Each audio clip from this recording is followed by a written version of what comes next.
Primary school कितने बंद किए हैं आपने, जहां से बच्चे की शिक्षा की यात्रा शुरू होती है। एक गरीब परिवार का बेटा बच्चे कहां से पढ़ करके निकलते हैं?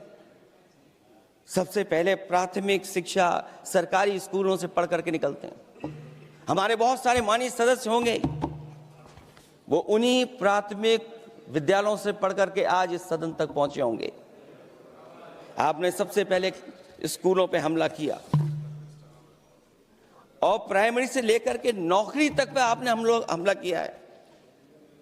युवाओं के भविष्य पर आपने चोट पहुंचाने का काम किया है।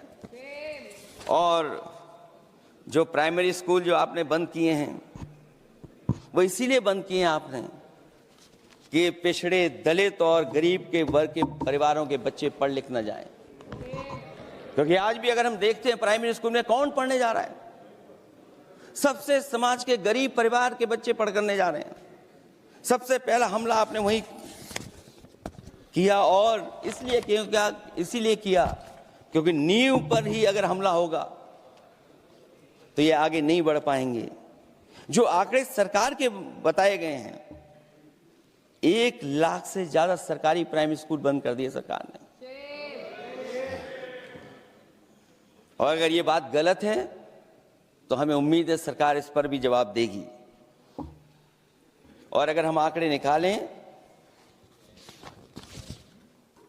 तो जो आंकड़े दिखाई दे रहे हैं, यूपी में सबसे ज्यादा प्राइमरी स्कूल बंद हुए हैं।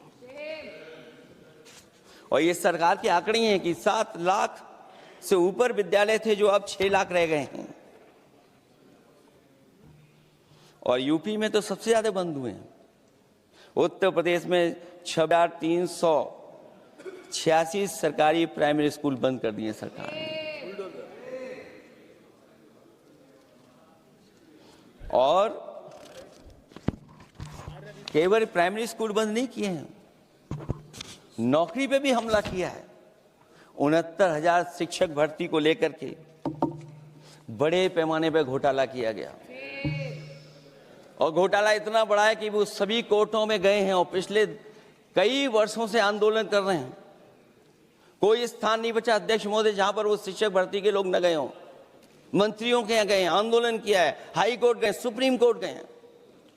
लेकिन देखिए सरकार भी कमाल की है कि सरकार उनको नौकरी नहीं देना चाहती। और इसलिए नौकरी नहीं देना चाहती है क्योंकि उन्होंने भर्ती गलत की है। और भर्ती में जिन लोगों का अधिकार छीना है वो सबसे ज्यादा पिछड़े और दलित परिवार के बेटे, जिनका अधिकार इस